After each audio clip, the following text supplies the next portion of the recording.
One second, Tell a gentlemen. lie on the television. 1 second, gentlemen. Can I Can just make an informed point here? One informed point. See, let's just very quickly talk you through some of the processes. On the day of counting, the total votes polled in the EVM is tallied with Form 17. This is part of the procedure. in the presence of candidates and their agents. It doesn't happen in a vacuum. So, and it doesn't happen for you and me. I'm sorry to say, we can't claim that we should know this. Yes. So, you just have to refer to the handbook of returning officers of 2023.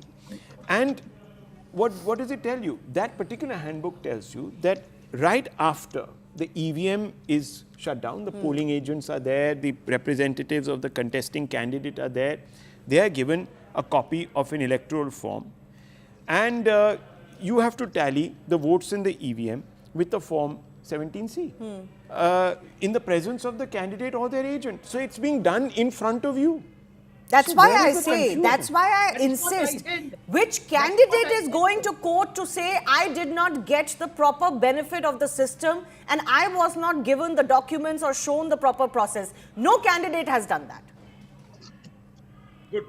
Even though recently in the EVM, Pranay, I want you to come in. Recently, this is I think the 40th plus some EVM petition that was filed in courts. It's been heard right up till the Supreme Court. So much patience has been shown to any kind of doubts. And the Supreme Court has recently denied any kind of hacking of EVMs once again. But they've said, we'll give an additional layer of security because the faith must be there.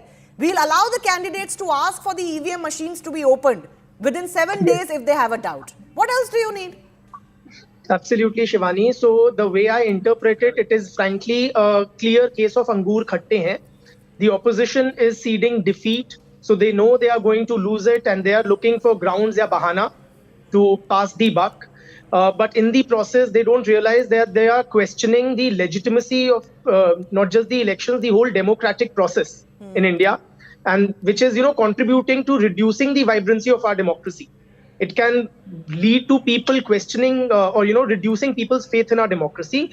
Please appreciate, India is a very well-entrenched democracy. We aren't a fledgling democracy. We have very well laid down procedures, right? And as you rightly pointed out, the Supreme Court, the highest court of the land, has upheld the EVM and the whole process. And earlier, so when the opposition was questioning them, they are trying to, I think, go back to an era where, we all have been through those years of booth capturing and all sorts of hanky-panky in elections. Yeah. So I want to go across. Pranay, just hold on with me. I want to go across to my colleague Siddhant, who's also joining us, because I think there is some movement at the Collectorate office. Siddhant, just give us a sense of where you are and what's happening around you.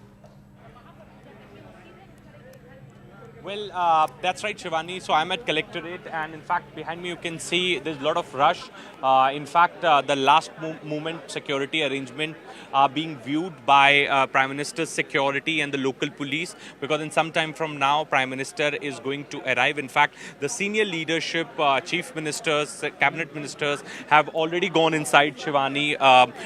Home Minister Amit Shah, Raksha Mantri Rajnath Singh, JP Nadda, party president, along with the chief minister Eknath Shinde, Ramdas Athavale, they all have gone inside. And in fact, the pravaktas of Bharatiya Janata Party, Prem Shukla, Ajay Alok, they all are standing here right next to media, taking stock of the arrangements that have been made. The local police and the Prime Minister's security is reviewing the security arrangement at this point in time. So now we have been told that after the cruise ride, Prime Minister is going to reach Namo Ghat, and from Namo Ghat is going to go to Kal Bhairav, the Kotwal of Varanasi, where he will seek darshan, and post that he's going to come to the collector's office where he'll file the nominations. So the other dignitaries have already arrived. They all are inside. In fact, this entire premises have been cordoned off. There are few BJP Karyakartas, local leadership, and leaders from the central BJP team are here to look into the entire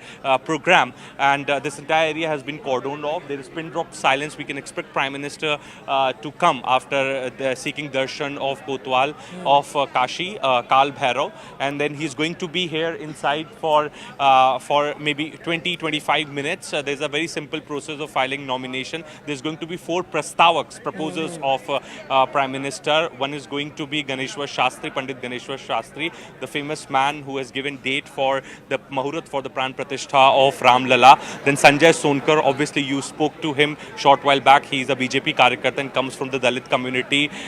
Then there is one Kushwaha who is also from the OBC community, and Baidyanath Patel, again a person from OBC community. So a message of Sabka Saath and Sabka Vikas is being sent out loud and clear. Sense of the background of these proposals. Of course, Mr. Sonkar we spoke to. He's a party Karyakarta, and he was talking about how gracious he feels about this opportunity. What about the backgrounds of these proposals that the BJP has selected? Are they all from party ranks, workers of the party in and around Varanasi? Mr. Shastri is the Pandit who gave the date for the Pran Pratishtha or the Muhurat for it. What about the others?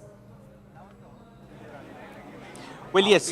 So Pandit Shastri gave the date for the Pran Pratishtha, the Muhurat.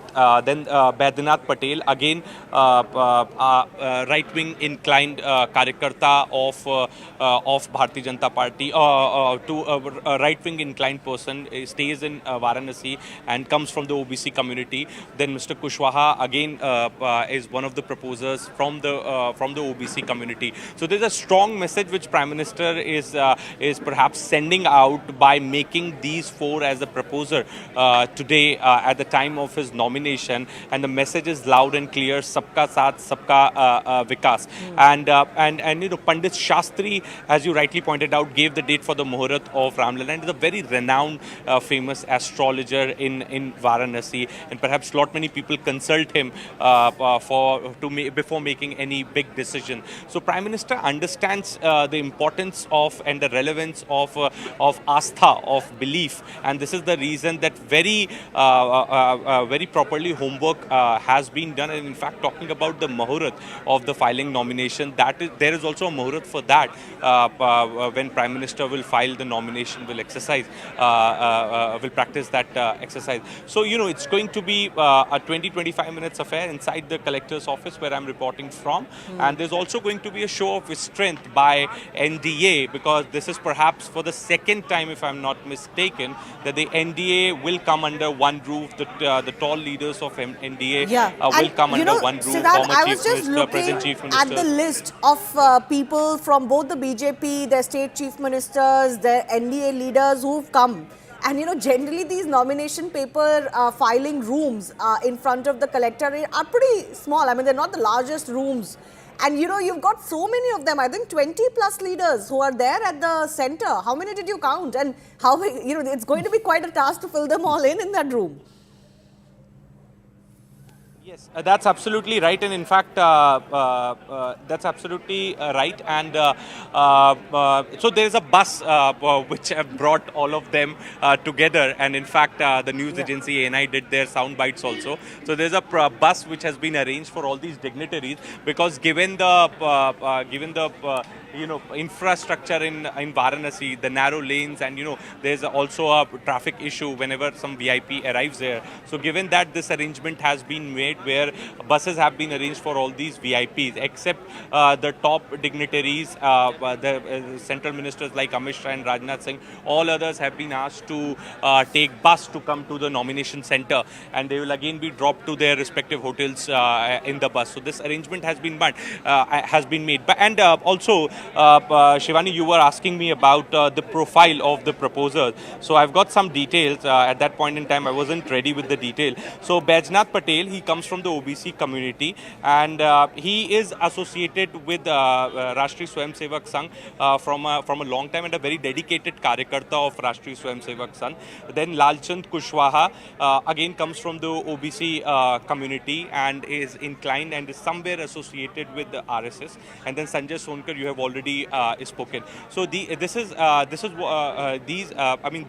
profile of the proposers of Prime Minister Modi. Okay. So in some time from now, we can expect action here at collector's office, Shivani, and when that will happen, I will inform. I'll inform you back. 25 leaders, Rahul, 25 leaders of the BJP and the NDA are expected to be in that room, and it includes Chandrababu Naidu, Pawan Kalyan, Jitan Ram Majhi, Upendra Kushwaha, Sanjay Nishad, Anupriya Patel, Omprakash Rajbhar, Jayant Chaudhary, Ambumani Ramadas, GK Vasan, Devnathan Yadav and more. So we were talking about that show of strength for the NDA. We'll slip into a very short break. The Prime Minister is expected now any minute, and we'll be right back with the live coverage.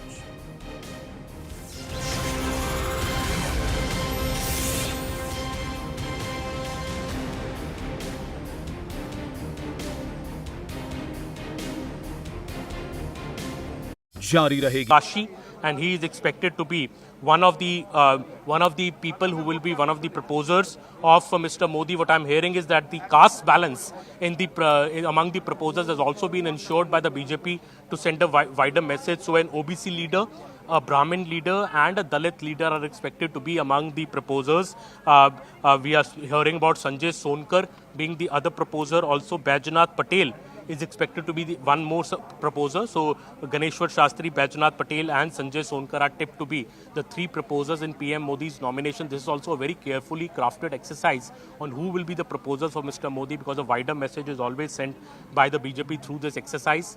And the auspicious day also will lead.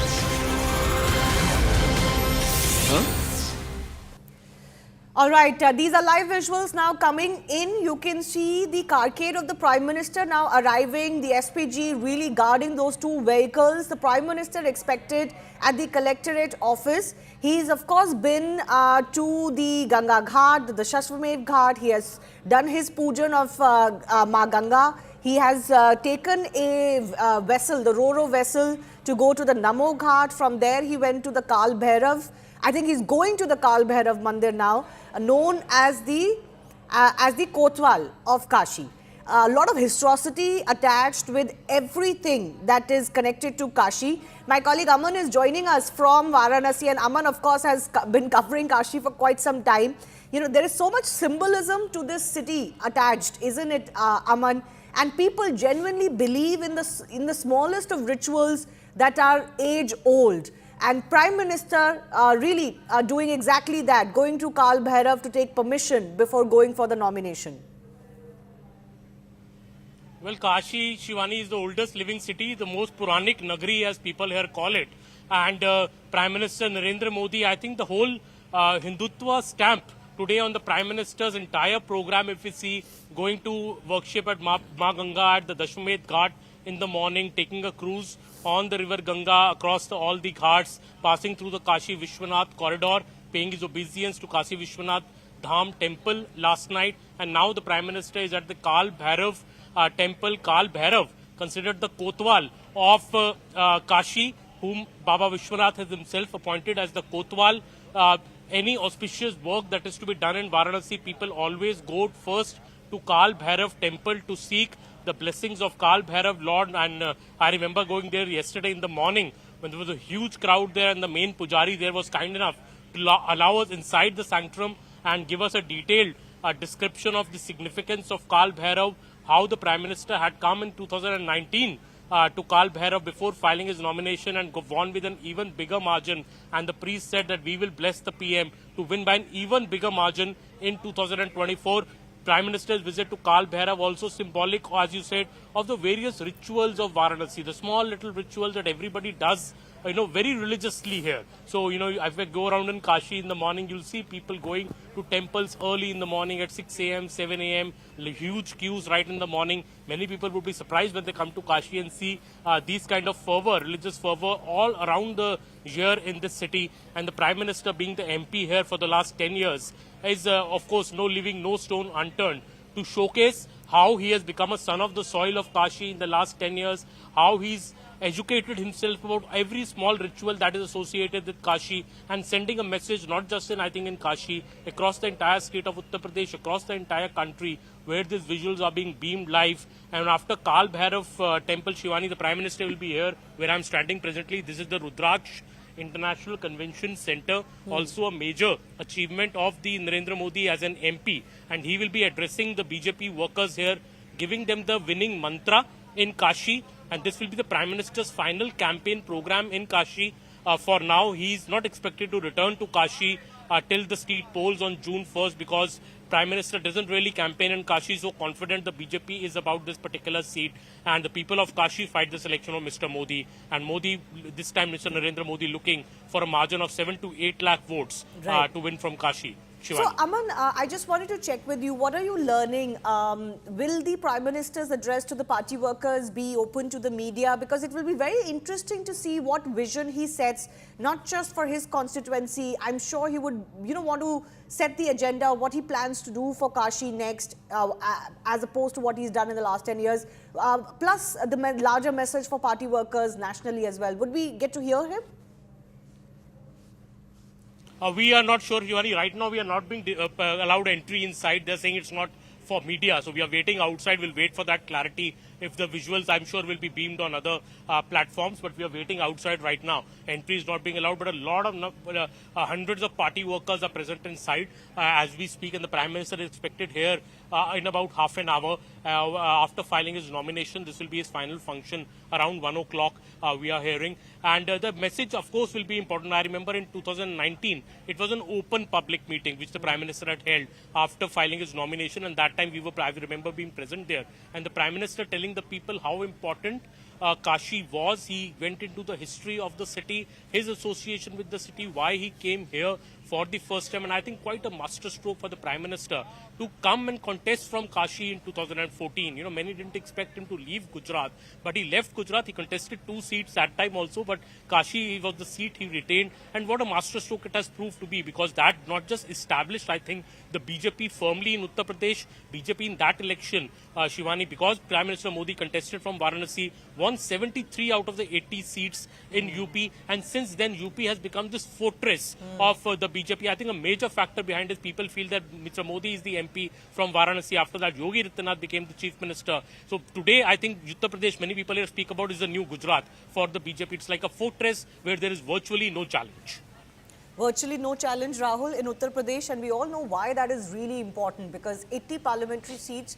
Also, the turnaround of UP is the biggest poster for the BJP nationally for the double-engine Sarkar that they talk about. Nowhere does the double-engine Sarkar work better than it has in Uttar Pradesh. And I think that is why Yogi Adityanath himself has become a big mascot for them. Even in South states, I remember Tamil Nadu elections, Kerala elections, all over the country he's called, because he's seen as, a one who can deliver that double engine. There are 2 aspects to this, Shivani. Number one is how the BJP constructed its majorities in Uttar Pradesh, number one. And number 2, of course, the symbolism attached. Now, for a while, for about 3 decades, 3.5 decades, there's been a lot of work that went on to establish Uttar Pradesh as the Karma Bhumi of the Bharatiya Janata Party. It used to be parts of Maharashtra and, of course, Madhya Pradesh. At that time, these were called the central provinces. And then you saw the Ram Janam Bhoomi issue being raised in the mid-80s. And that's really when a direct connect was formed. But even then, large parts of Uttar Pradesh's electorate was agnostic to the BJP because it was still seen as a party of upper castes, etc. That, under Mr. Modi, has been completely now sort of disassembled. That thought, that process. Mr. Modi himself is an OBC. Number 2, most importantly, the party has been able to win over non-Jatavs, non-Jatav Dalits and non-Yadav OBCs. That's the Prime Minister, Rahul, just sorry to interrupt you there. The Prime Minister there making his way back from the Kal Bhairav Mandir. I think now he's going to go directly to the Collectorate office and is going to now file his nomination. Lots of people lined up, Aman, even on the sides of every street that the Prime Minister is touching. Lots of police bandobast naturally, but a lot of people who have lined up, they've made some arrangements to barricade the footpaths and the sides of the road so that the people can collect, but can collect safely. Aman. Well, yes, Shivani, and this is like a festival of 2 days. I would describe it in Kashi. I met so many people who said Mr. Modi is here. We're just out to see him. Even yesterday at the roadshow, we were at the Godaulia Chowk for almost 4 to 5 hours, and there were people waiting along with us for all that entire duration, standing in that heat patiently to just catch a glimpse of the Prime Minister for that 3 or 4 seconds when he passed through that chowk. So it's a real fervor for Mr. Narendra Modi here. People look him up, some people calling him an avatar of the god, some people calling him as a Shankaracharya. That is the feeling, sentiment I got from people speaking across yesterday at Godaulia, today at Dashmedh Ghat, or at the Kal Bhairav temple yesterday. Many people, lining up the road just to catch a glimpse of, and it is not as if Mr. Modi comes here very rarely, and that is why people are queuing up to see him. Mr. Modi has been here to Varanasi almost 50 times in the last 10 years. So every couple of months, Mr. Modi is here for a day visit, a 2-day visit. But still, I think the craze for him is very much big. And usually in politics, we see that an MP who's been an MP for 2 terms develop some kind of anti-incumbency against him. And, you see parties dithering to give tickets. People have been MPs for 2 times from the same seat. In Kashi, it is completely the opposite. I think Mr. Modi's popularity is only growing by the day. People feel this is the VIP constituency. This is the constituency put on the world map by Narendra Modi by contesting as an MP from here. Aastha or Vikas, दोनों का काम हुआ है. Kashi Vishwanath corridor हो, नया ropeway हो जो वाराणसी में बन रहा है. People speak about all these things. You stop any average Kashi person on the street and ask him कि क्या काम हुआ है, and the person will rattle off achievements for the next 5 minutes. So this is the city, I think, which has adopted Mr. Modi, become an identity for Mr. Modi as well, and that is why we see this craze for Mr. Modi on literally every corner and street of Varanasi. Yeah. Well, I would say this is now the primest constituency in India, bigger than other VIP constituencies that we have seen. Pranay also continues to be with us. Pranay, what do you make of this connect that the Prime Minister has built with Kashi? And I think it has a lot to do with the fact that this is a Prime Minister, unlike previous Prime Ministers, who wears his religion on his sleeve. He visits the temples, whether it is the Ram temple in Uttar Pradesh or whether it's Baba Vishwanath in Kashi. He's never really shied away. I remember, the moment I remember the most of Prime Minister in Kashi is the one when he had gone there and he had talked about how tyrants have tried to destroy Kashi many, many times, but we have rebuilt it. He had referred to Mughal invaders and others.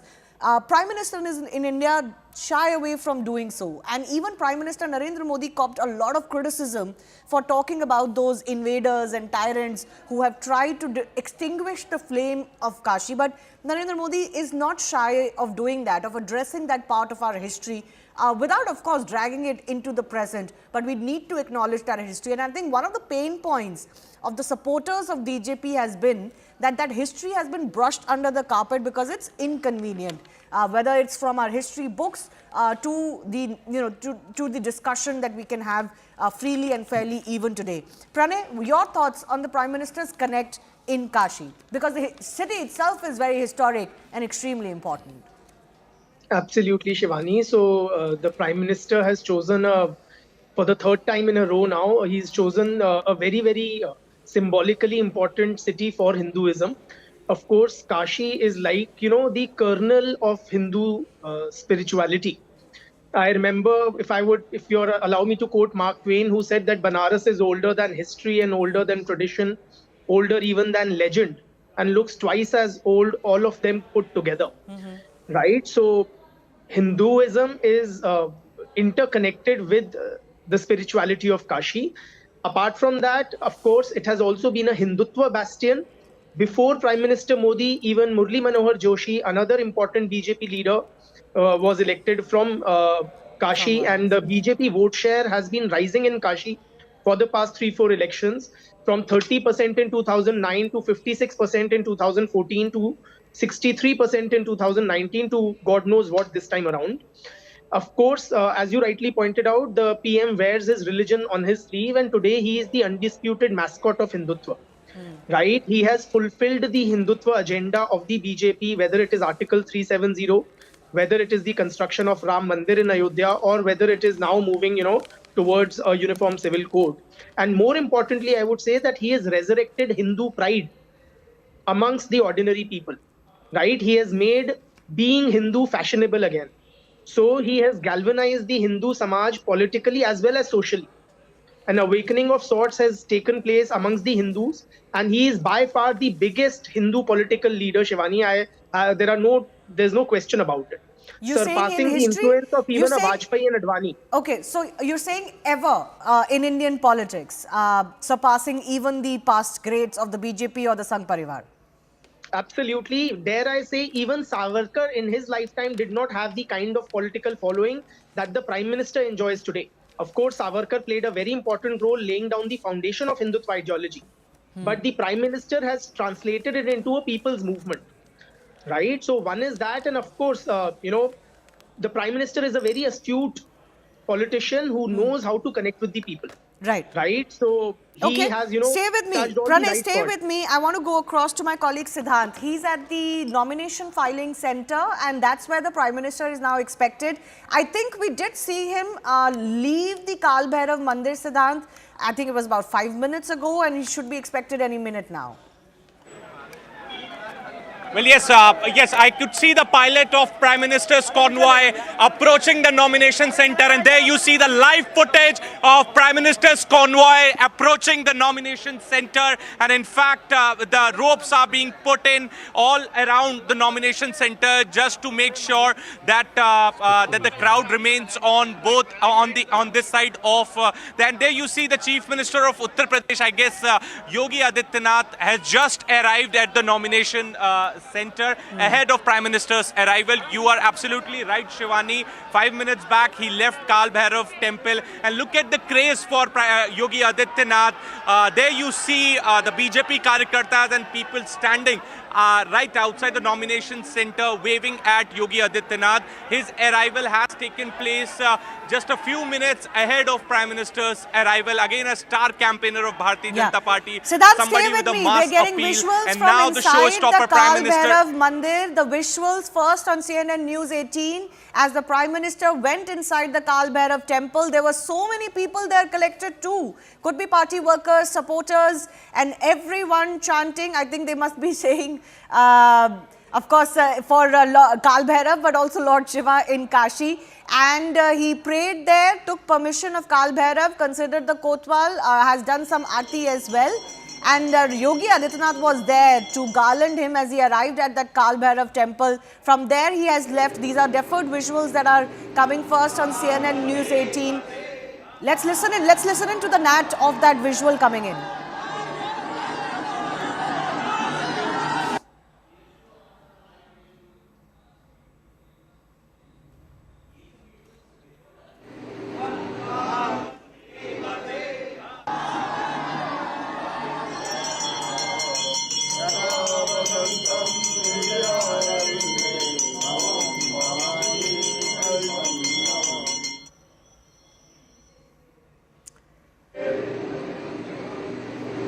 Prime Minister there. All right, the Prime Minister there garlanded within saffron stole and then of course with some phool patte as well. Chanting with the other devotees and pandits and others that are there inside the temple. Yogi Adityanath accompanying him there inside. Aman is also with us. Aman is actually waiting at another vantage point. But Aman, Kal Bhairav Mandir visit is done. We'll keep both Aman and Siddhant with us so that the moment the Prime Minister arrives at the Collectorate office, Siddhant can alert us. But yes, Aman, the Prime Minister all set to arrive. And we're getting these first visuals of him from inside the Kal Bhairav temple. Yes, Shivani, and this is an important visit to the Kal Bhairav temple. Prime Minister making it a point to come here before he filed his nomination, seek the blessings of Kal Bhairav, and in the words of the priest whom I met yesterday at the Kal Bhairav temple, this particular visit to the Kal Bhairav temple will ensure that any obstacle to the victory of Narendra Modi is removed. Mr. Modi has a grand victory from Varanasi. He said he will have a bigger victory than even the last time. And Kal Bhairav being the Kotwal of Varanasi, appointed by Baba Vishwanath, important to come here and seek his blessing, seek his permission before going on any auspicious work. And that is what Mr. Narendra Modi, following that ritual to the last point, I would say. And so he's here right now. From here, he will be straight away going to file his nomination, where nearly a dozen NDA chief ministers, 15 to 16 union ministers, all the NDA allies of the party in UP are waiting for him. The leaders are waiting for him, and nearly 3 dozen VIPs will be there when the Prime Minister comes to file his nomination. I think the Prime Minister has arrived at the Collectorate office. I want to go back across to Prime Siddhant. Minister Modi has arrived. Prime Minister Modi has arrived at the nomination center, and there you see his convoy entering the collector's office premises. And that first vehicle is Prime Minister's vehicle, which is getting inside the nomination center. We'll try to give you the fresh visuals of Prime Minister Modi's arrival at the nomination center, where he will be going to file nomination from Varanasi constituency for the third time. Ahead of Prime Minister, all of the leadership from Bharatiya Janata Party is inside the collector's office, including Chief Minister Yogi Adityanath, Home Minister Amit Shah, and now finally Prime Minister is here. The showstopper, the man, the two-time MP from Varanasi constituency is again here to file nomination for the third time. A grand show has been put up by Bharatiya Janata Party. The full NDA strength is here to support Prime Minister, and 11:40 was the Muhurat for Prime Minister Modi, and exactly on the Muhurat, Prime Minister has arrived and he has gone inside. It could take 30 minutes for Prime Minister to complete the full procedure, because he has just gone inside. He's going to be proposed. His nomination will be proposed by 4 proposers, Prastavaks, and we have already spoken about that, Shivani. The Prastavaks are already inside. The team of advocates are already inside. The senior leadership of BJP, NDA, Chief Minister's cabinet, they all are inside. It's going to be the show of his strength when all of them will come out together. That is also something which is on the cards. But right now we can tell our viewers that Prime Minister has arrived. Prime Minister is here, and in some time from now he will submit his nomination papers for the third time as a candidate from Bharatiya Janata Party from Varanasi Lok Sabha constituency. Back to you, Shivani. Yes, visuals coming in of the Prime Minister walking into that nomination center. He has just arrived, descended from his vehicle, and has actually walked in straight into the collectorate office. He is wearing that blue jacket now, and he was earlier seen, of course, at the Kal Bhairav temple with just his white kurta, and then an orange stole was put on him by Yogi Adityanath, none other. Let's not forget, Yogi is a saint himself, so he has great reverence in itself, the position that he holds. The Prime Minister waving to those in front of him and doing a namaskar as well. Lots of people who have collected on the sidelines of these streets as well, but now he's going into the nomination center. The visuals coming in from various vantage points. The Prime Minister is going to be accompanied by as many as 25 leaders of the NDA, mind you, not just the BJP. As I said earlier, there's Jagat Prakash Nadda, the BJP President, Rajnath Singh, Amit Shah, Yogi Adityanath, the UP Chief Minister, Eknath Shinde, CM Maharashtra, you've got Konark Sangma, Praful Patel, Ramdas Athavale, Hardeep Puri, who's Union Cabinet Minister, Chandrababu Naidu, Pawan Kanyal, Jitanram Manji, Upendra Kushwaha, Sanjay Nishad, Anupriya Patel, Omprakash Rajbhar, UP Alliance Partners, Jayant Chaudhary, and then Ambumani Ramdas, GK Vasan, Devnathan Yadav, Tushar Velapalli, Atul Bora, Pramod Boro, Pashupati Paras, Bhupendra Chaudhary. So the BJP, all castes as proposers, and then of course all NDA members, big ones as that. All creeds, all geographies represented through those alliance partners and cabinet ministers there. Very, very important, because remember, this is now of course the business end when he's going to be going in there and signing those papers. But what an emphatic, symbolic emphasis on the unity of this particular NDA alliance, in sharp contrast to the fractious nature of the India bloc. So that's really the imagery that is going to go out from here as we look at these pictures. This really is a moment that will perhaps go down in history, because the Prime Minister, if he does emerge victorious, he would have passed through a test of fire. Very few Prime Ministers in India's history, saving of course Nehru, have actually returned 3 consecutive times, and that too with large mandates. So it's interesting, because the Prime Minister has set store by Rajiv Gandhi's mandate, 417 seats, I think, in the Lok Sabha, 40% plus vote share for the Congress party back then.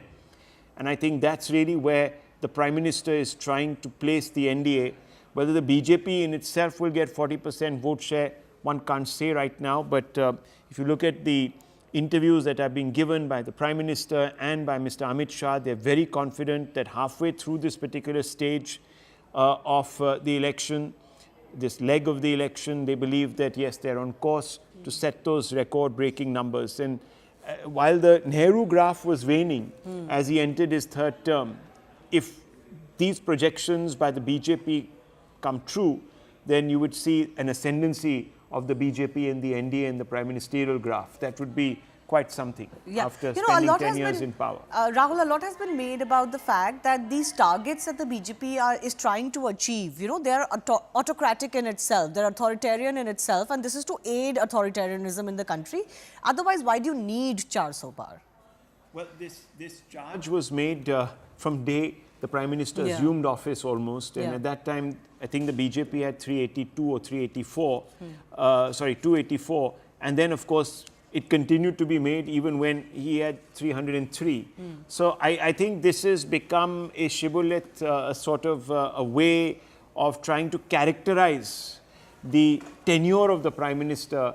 It's not really associated with the size of the majorities, because there is nothing really that is left to do that a greater majority will in any way be able to sort of, bring about any transformation. No greater majority than the one that is enjoyed by the current NDA is required to affect changes in the Constitution, yes, exactly, of the nature that we are seeing.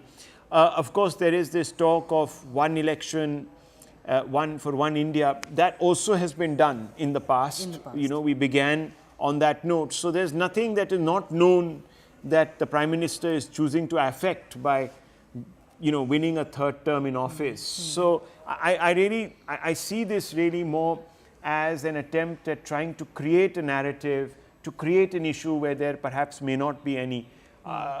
So fundamentally, I don't think, that we need to fear about. It's not the nature of the victory. I think the nature of the victory is the Prime Minister's personal mission to earn legitimacy for his own tenure, continuing tenure, suggesting that, look, it's not just 38% or X number of people that believe in our mission, the BJP's mission. It's a growing number of people who are attaching themselves to the BJP's mission, because we are carrying a many more varied block of people as we go forward. And the aspirations of the public, we are fulfilling them or meeting them. So it's about geographically expanding the BJP's footprint, which is why there's been such a great fix on the northeast last time around. There is a big push for the south this time around, so that you cannot claim, the BJP doesn't want any opposition to claim that, you're restricted to a certain geography of India. That is also not necessarily true, Shivani.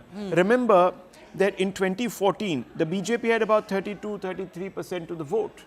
Going into 2019, it had about 38% of the vote. I'm rounding it off.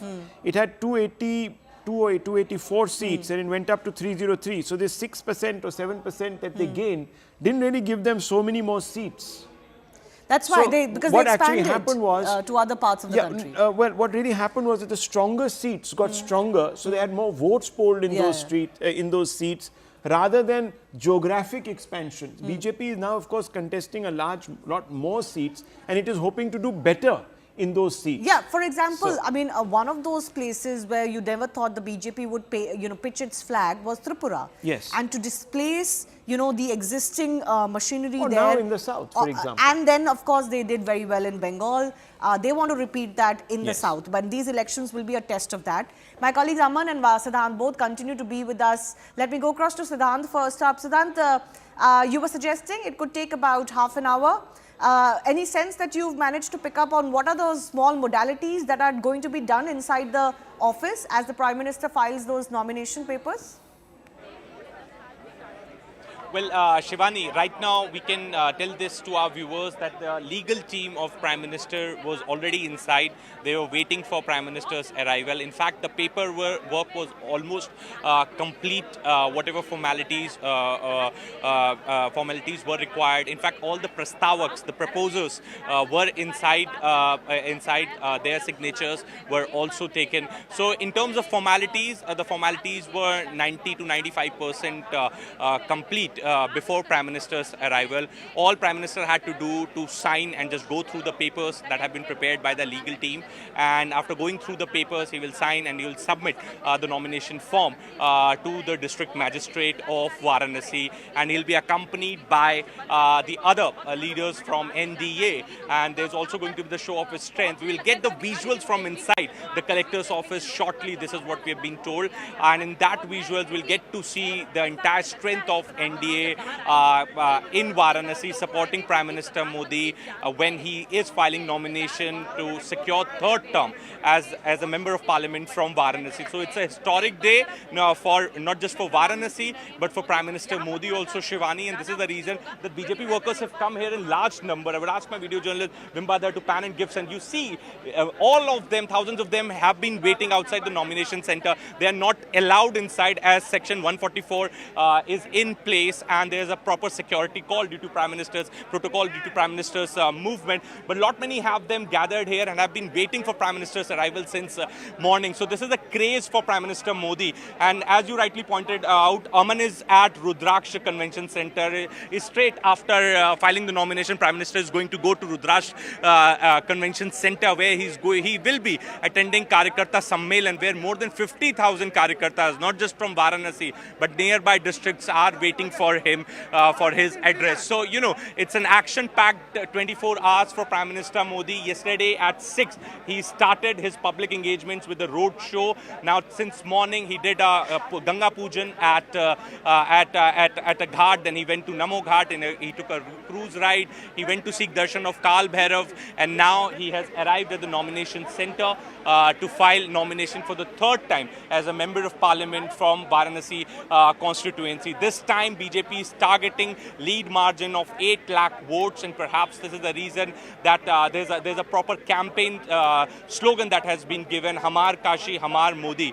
and this slogan is given to touch upon each and every household of Varanasi. And perhaps many workers here are telling us that this time around, when Prime Minister is attempting to secure third term as the Prime Minister of the country, Kashi wants to give Prime Minister 8 lakh margin victory. And there you see there's some movement there right at the gate. The BJP Karyakartas have come here. They are sloganeering, and in fact many have not been allowed because of the security concerns, but there are many those who have managed to come inside. They are waiting. In fact, the pravaktas from Delhi, the Prem Shukla, Ajay Alok, they all have also come here. They are also waiting outside the collector's office. So this full show of strength, the BJP machinery has been put in place to make sure that this particular day becomes historic as far as Prime Minister's nomination is concerned. And perhaps it has, and as they say, BJP plans every movement of Prime Minister as an event so that it sends out message all across the country. Because everybody today is watching this particular nomination which is taking place in Varanasi. So it has not only to do with the Varanasi constituency, but it is perhaps going to have impact on many other seats of Purvanchal, you're right. This is a message for the entire country, because ultimately he's the prime ministerial candidate, right? And I want to go to Aman with this, because Aman, we were talking earlier about how the BJP's target of 400 par is to forever improve and strengthen its geographical footprint, which it wants to achieve, and therefore sets its targets like that. For Prime Minister Modi, I think the BJP is very aware he's a once-in-a-generation, lifetime kind of a candidate who can bring together people despite their differences that exist in the country, even within the party and the larger NDA or Sangh Parivar. And therefore, for them, this is also about the message that even after 10 years, the graph of the BJP is only growing. I think that's what the Prime Minister wants to establish, that look, after 2 terms, we will get a bigger mandate. That's because what we're doing is working on the ground.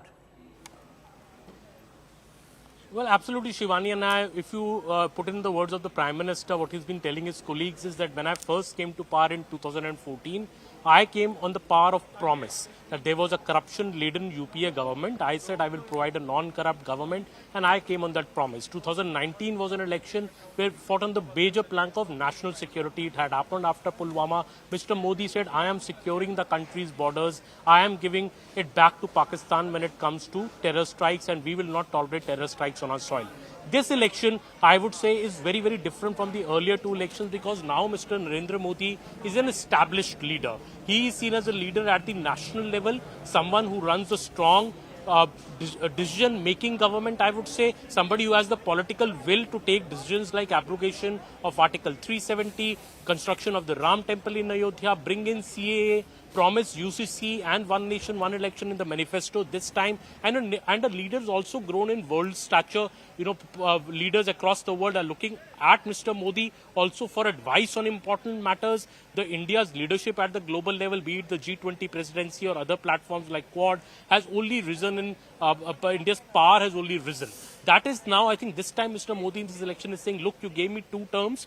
After 2 terms, be it an MP, be it an MLA or be it a Prime Minister, the anti-incumbency does set in at some level against such a candidate. But in the case of Mr. Modi, it seems entirely the opposite. There seems to be pro-incumbency. People seem to be assured on the ground. If you speak to people, and I've been speaking to people across the regions in UP and other states, people say कि Modi ji गद्दी में है तो सब सही है. Everything is under control. The country is safe, secure, economy is growing. Okay, there are problems. In a big country like India, there will be issues of unemployment at certain level, some issues on inflation which the government has tried to arrest. But when it comes to choosing the leadership of the country, people don't feel that there is any alternative other than Narendra Modi. People trust his leadership, and I think that is the biggest factor playing in this election. That if not Modi, then who? Who would you repose your faith in? Is there a credible leader from the opposition? No. So that is the reason I think Mr. Modi, backed by his governance record, backed by his image of a strong, secure leader who can keep the country together, keep the country safe from our enemies in this world order where, there are 2 big wars going on. I think that is the reason that people in the country are reposing their faith in him. And that is why Mr. Modi is very confident, given the work he's done, given the environment that is there in the country right now, that he'll be returning with a bigger verdict than the 2019 one. Yes, Aman, I think there are a few factors that the opposition or those opposed to the BJP either don't want to look at or undermine. One is, of course, under Prime Minister Narendra Modi's 2 tenures, we've seen barely any terrorist attacks in the landmass of India, barring, of course, Jammu and Kashmir, and maybe 1 or 2 events that have taken place, but of smaller magnitude. And I think sometimes you don't want to look at these realities that are lived realities that have changed for the public, and they're not that young to forget it very quickly. Second is, of course, the issue of global prestige. Anywhere I go, I do get this feedback from people that they actually like that about Narendra Modi. You could argue, that's not really a bread and butter issue, but people appreciate the fact, and one of their expectations from their Prime Minister is that the country is looked at favorably, that you carry heft, and you do better as far as global fora is concerned. Along with that, of course, is some of his delivery schemes and corruption-free government at the very top of highest echelons of power. Now, these are 3 things I think set him apart from particularly the previous 10 years of the UPA, and the opposition might not like to look at these factors, but these are long-term factors that continue to keep the Prime Minister's popularity very high. Well, absolutely. I think you put it perfectly. The 3 pillars, I would add a 4th pillar to it, which is Hindutva. Yeah. The pitch of the Prime Minister that he's not unabashed, he's about being a Hindu, about being a leader of this country which has a majority community which is Hindus, be it the rejuvenation of various big Hindu religious sites, be it Kashi Vishwanath Temple or be it the construction of the Ram Temple in Ayodhya. Prime Minister Narendra Modi is seen, I would say, by the Hindu community as their unquestioned leader who stands by them, who works for their astha. I think it's a major factor in an Indian election. Of course, security, Shivani, I remember covering the terror strikes here in Varanasi, about 12, 13 years back when there were serial blasts at the Dashwamedh Ghat. There used to be a feeling of terror amongst the people. Don't touch this thing, don't touch that thing. It may be a bomb. Emails coming that bombs are going to explode in Jaipur, in Hyderabad, in Bangalore, in Delhi.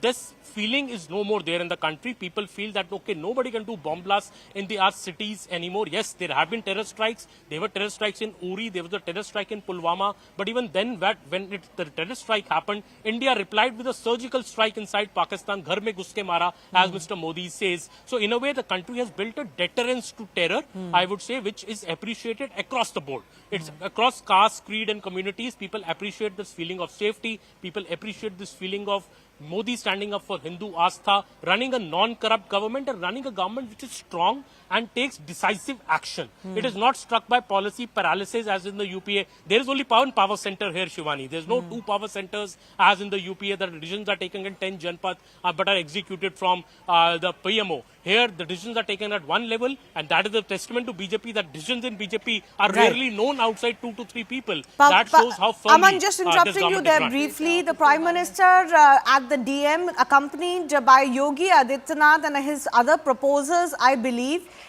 He's now presenting his papers. The papers are going to be checked, I believe, Rahul. And then, of course, some formalities are going to be completed. Yogi Adityanath very much a step behind the Prime Minister. Anytime he's in UP, actually, this is a facet. Anytime the Prime Minister is in UP, you know, Yogi Adityanath is always with him. And there he is sitting along with his proposers, I believe. Yeah, well, I mean, you know, this is obviously an expression of the double engine that the Prime Minister always talks about. The fact that, look, if you get government at the state level and a complementary government at the center, things look up for governance, etc. So I think that's a duality that he is sort of building on. But remember, as I told you, this is a very, very important part of the world and the contest. Uttar Pradesh, Bihar, the Hindi belt, there is therefore an amplification of the Hindutva symbolism also, because it helps tie together the BJP's core vote base.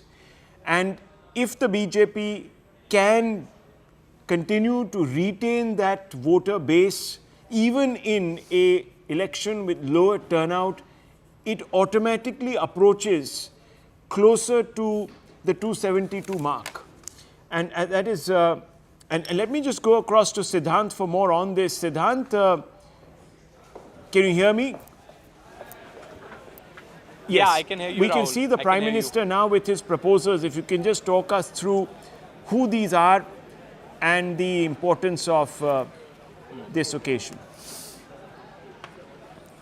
Well, as far as the proposals of Prime Minister are concerned, Rahul, then the message of Sabka Saath, Sabka Vikas is very much clear, and perhaps that is the message which Prime Minister wants to send out. And after doing a proper homework, these proposals have been perhaps selected. Yeah. They have been chosen for the nomination of Prime Minister. Now, talking about Gyaneshwar Shastri, Pandit Gyaneshwar Shastri, he's a renowned astrologer in Varanasi, and he's somebody, Rahul, who gave the date, the Mahurat of the Pran Pratishtha of Ramlala. So he is one of the proposers. Perhaps his name was decided, his name was confirmed this morning only. Then Sanjay Sonkar, Shivani spoke to Sanjay Sonkar a short time back. A dedicated BJP Karyakarta, comes from a Dalit community, works really hard for party and Sangathan to keep the party and Sangathan intact in Varanasi.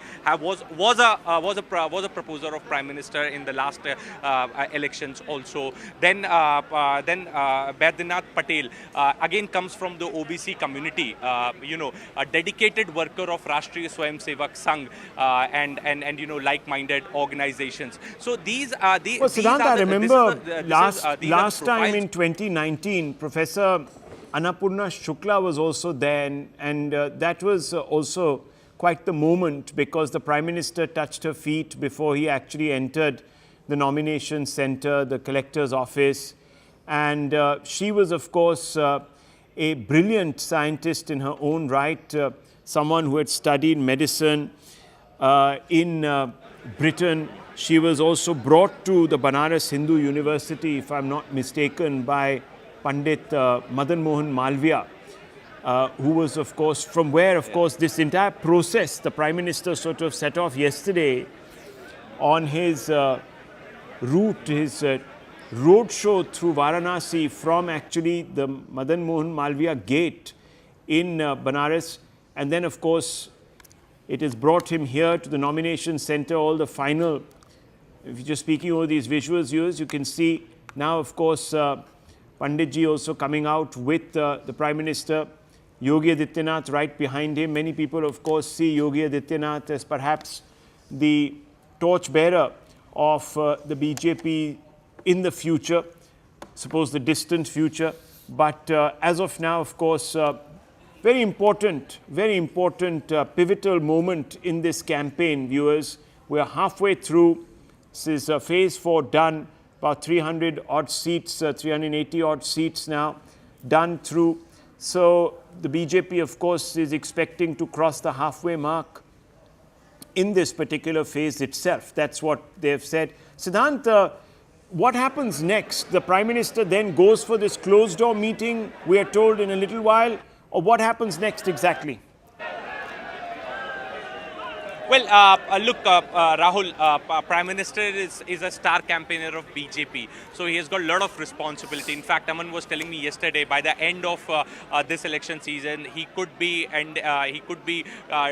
doing more than 200 rallies and road shows. So he cannot dedicate a full time to Varanasi constituency. Now, the messaging within the cadre and the people here, Rahul, is that we are going to give this constituency to Prime Minister when he'll be elected for the third time as a Prime Minister of a country with the margin of 8 lakh plus votes. So that's the target that BJP people have set for Prime Minister this time around. So immediately after the nomination here, Rahul, we have been told there could be a photo op also, the NDA leaders walking behind Prime Minister Modi. That would perhaps would be high on optics. That can also take place inside the collector's office, or perhaps when they come out. Post that he's going to go to Rudraksh Convention Center, where he will be meeting 50,000 karyakartas, not just from BJP, not just from Varanasi, but whole of Purvanchal, Rahul, once Purvanchal was infamous for mafias, gang warfare, illegal weapons. Now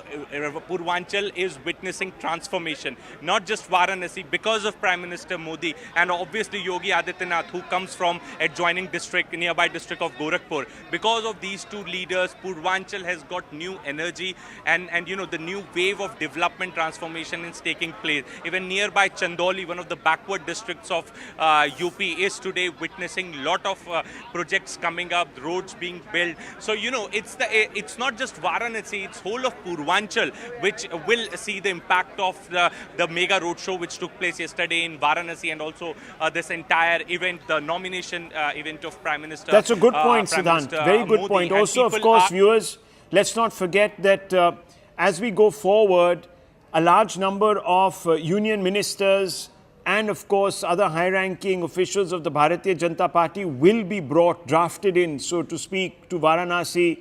They will be spending a lot of time here canvassing for the Prime Minister. Incidentally, today, viewers, it's rather interesting. The Prime Minister will make his way to Jharkhand. He's also going to go across in the ensuing days to different parts of Uttar Pradesh, Purvanchal mostly, to ensure that just before the next phase, which is really going to be centered now more so in the north as we go forward, and therefore the BJP is also expecting a boost in the turnout, hopefully going forward for them. But the fact is, viewers, this is a business end really of the election now. The Prime Minister filing his nomination, and beyond that, hoping for that escape velocity in number of seats to project his ambitions to 400 plus. Whether that actually happens or not, whether it's just a target to galvanize the cadres, we don't know, or maybe even change the narrative, the conversation. The Prime Minister mentioned to one of our colleagues yesterday in an interview, Amish Devgan, that, look, by doing so, I made the opposition only really talk about whether I'll get to 400, not about whether they can actually end up defeating me. So mind games being played by throwing up that number. How critical is that number to the BJP's fortunes, to the Prime Minister's own expectations of himself and the party, is not known. Siddhant, I want to bring you in on this one fundamental point, because you and Aman both have been following this campaign over the last few weeks with some amount of attention to detail. Aman, this business of Kashi being the launch pad now for the next 3 phases. Break it down for our viewers. Well, if you see, Rahul, Kashi being the center also, because now the election is moving into East UP. You know, last 3 phases of the election in UP at least will be in East UP, and this is the area, you know, right from districts like Gorakhpur. If you see on the top, Gorakhpur, and then coming down all the way to Varanasi. This is the last phase here, and Mr. Modi's messaging also is through the entire state. In fact, Mr. Modi has held its, I think, his widest campaign this time have been in 2 states in Maharashtra as well as Uttar Pradesh. These are the 2 states that have been a big focus of the Prime Minister, and these are also the 2 states which gave the biggest mandate to the BJP in the earlier elections. We know NDA won 42 out of the 48 seats in Maharashtra, 64 out of the 80 seats last time in UP, 39 out of the 40 seats in Bihar, and 18 out of the 42 seats in West Bengal. These seats are very, very key to BJP to increase their number this time. Bihar, of course, is saturated, but UP, there's a scope to increase their numbers. Bihar, there is a scope to increase the numbers. Bengal, there is a scope to increase the numbers. So that is why the BJP, Mr. Modi, has been focusing a lot on these states. Of course, Mr. Modi, in his interview to CNN News 18, has said that, you know, the real surprise will come from the south. It is the south where the BJP is hoping for the real big gains, because north, BJP already is in a saturation mode, but the gains which come from the south is what Mr. Modi believes will make the party go forward than the 303 number that they won the last time. Rest being Kashi being the launch pad, of course. You know, this is the message that goes from Kashi, and you see the 5-hour, 4-hour roadshow yesterday, or the entire events today being streamed live across the country. The confidence which Mr. Modi portrays in Kashi is also the, I would say, the example of how the BJP treats this election, that look, we are only here to increase our numbers. Our numbers are not going down. This whole talk in the media or in talk amongst the opposition that it will be a repeat of 2004 has gone already, I think, gone out of the window. The whole question now is that will this election verdict, now some in the opposition are saying to me that this verdict may be a repeat of 2014 and not 2019. Well, that means also that, as Mr. Modi said in an interview, the whole debate now is how much will the BJP get? Will it go? How much above the majority mark it will go? I would say a government which has been in power in 10 years, despite the anti-incumbency which comes to a government which has ruled for so long, if PM Modi is able, the BJP is able to secure a full majority on its own itself, even above 272, I think it's a huge, huge feat. Well, Aman, like the India, one factor that plays in, the one factor that plays squarely into the hands of the BJP and the NDA is the projection of the Prime Minister as the totem around which they're building this campaign, and the lack thereof in the India alliance. Now, many people are sort of putting a spin to that, saying that that has actually diffused the focus of the election. On the other side, becoming an issue-less election nationally means that local level issues are coming into play, and there will be therefore a greater pressure on Mr. Modi to ensure that his brand actually pulls it through for the NDA. But fundamentally, when you go in as a voter, perhaps to vote, you're thinking about the national picture. Who's going to be the Prime Minister?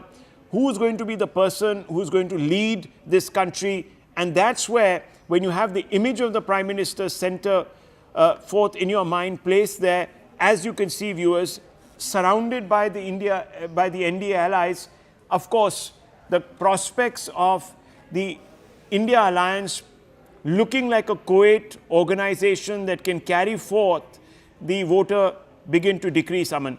Isn't that really something that the Prime Minister will be banking on going forth from here? Well, Rahul, if I say that, you know, in even the 2014 election and the 2019 election, in a big measure, BJP had fought in the name of Mr. Modi. This time what I see is different is that Mr. Modi is perhaps the only picture on the posters. You know, if you see the BJP's manifesto, it said all the way Modi ka guarantee, Modi ka guarantee, Modi ka arthik vikas ka guarantee. So even in the posters I have seen across UP, wherever I have travelled, I see the face of Mr. Modi is firmly on the poster. In fact, the famous video which had come out, which even Mr. Modi had spoken about this old woman going to a polling booth and searching for Mr. Modi's picture on the EVM. So it is basically the people here, you know, voters are saying that, look, we may have our issues, we may have our local issues, okay, बिजली एक issue है, नौकरी एक issue है, महंगाई भी बढ़ गई है, थोड़ी सी सब्जी भी महंगी हो गई है, but इस सब issues को resolve करना अगर है तो मोदी ही कर सकते हैं. So that is the reason people say that, you know, they will vote for Modi, because even if there are certain problems, it is only Mr. Modi who can solve it. We don't So the intangible word, Aman, the intangible word is trust. Trust with a capital T. I think that's really where the BJP using Mr. Modi as a mascot scores above the opposition parties. Would you agree, Aman? And there's Tina factor also, right? There is nobody but him, right? Aman, that also is kind of feeding into the BJP's, confidence, because if you look at what is on offer on the other side, they're very confident that nobody can easily match what Narendra Modi is offering, even after 10 years. Well, absolutely. And you see, if I feel that to take on a popular leader like Narendra Modi, a person who's extremely popular, a strong leader, you need a strong opposition leader. The opposition needed to project some face, who will be their prime ministerial face, and then let the voter decide. But here, I think by not projecting a prime minister from the candidate from the other side, Mr. Modi has a field day. Mr. Modi was mentioning in the News 18 interview that, will they make a prime minister every 1 year? What kind of unstable government will that be? That is a serious feeling amongst the people that they don't want any instability in the country. They feel the country is doing fine, the economy is doing fine. Okay, there are a few problems, but it will get resolved in a big country like India. Of course, there will always be a problem of unemployment, but they trust Mr. Modi to solve these issues. The major thing, as Shivani, we were discussing earlier, that people feel they are safe and secure. There are no big terror strikes, corruption-free government from the center, no big scams. A prime minister who stands for Hindutva, for Hindu Astha, is an unabashed leader who propagates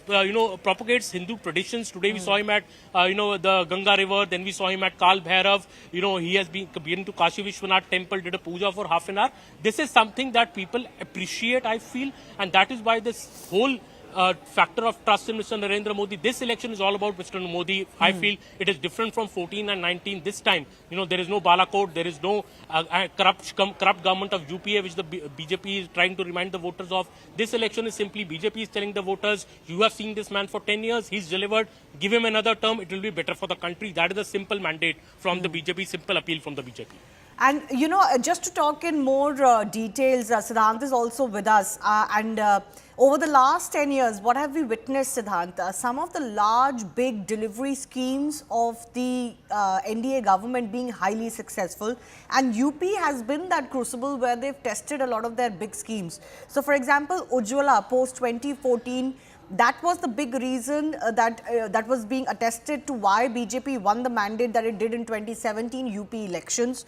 You've got Ayushman Bharat, they won a repeat mandate in 2022 in UP.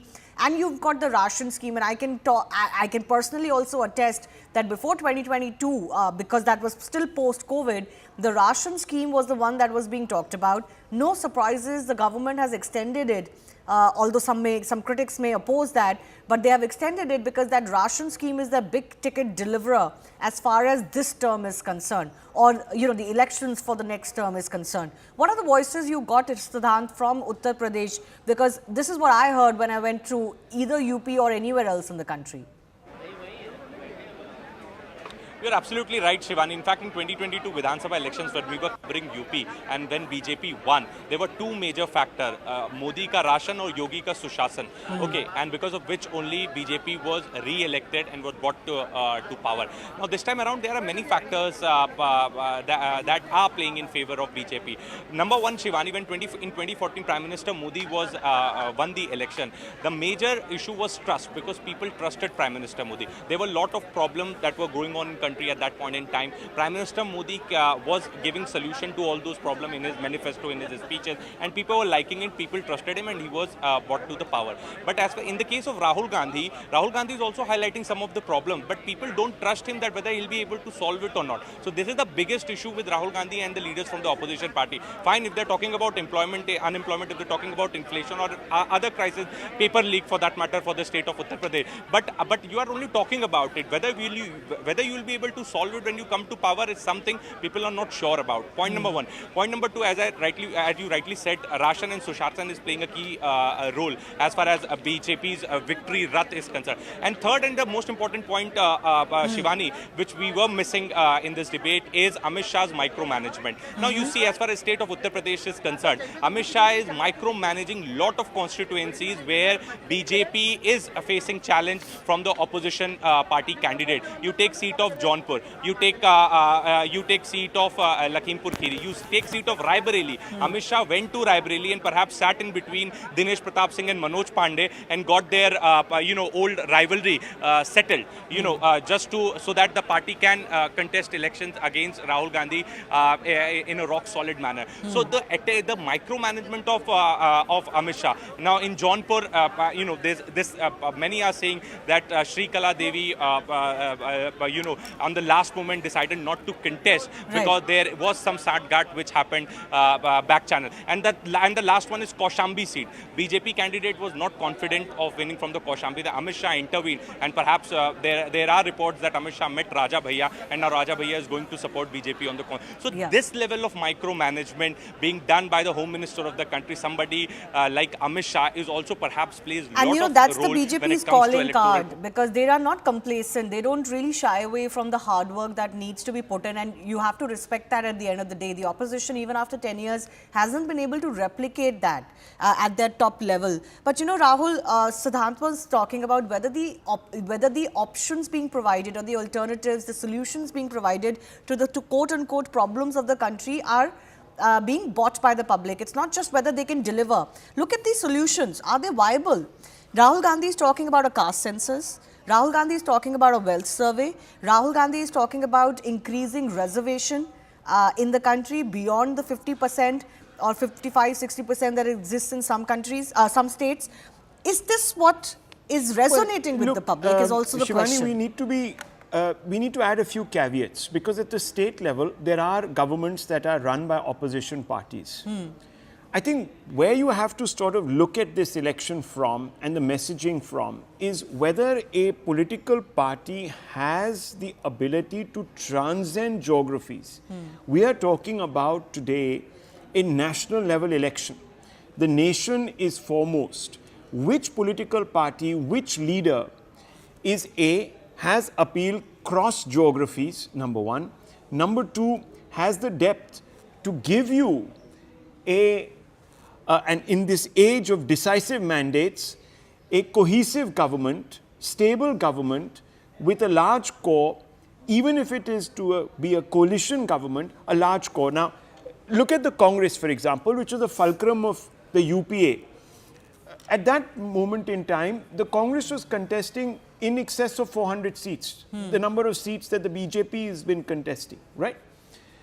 Today you have a situation where it is limiting itself to about 320, 322 seats. Now, if that is the case, are we saying that the Congress is going to win 1 out of 2 seats it's contesting?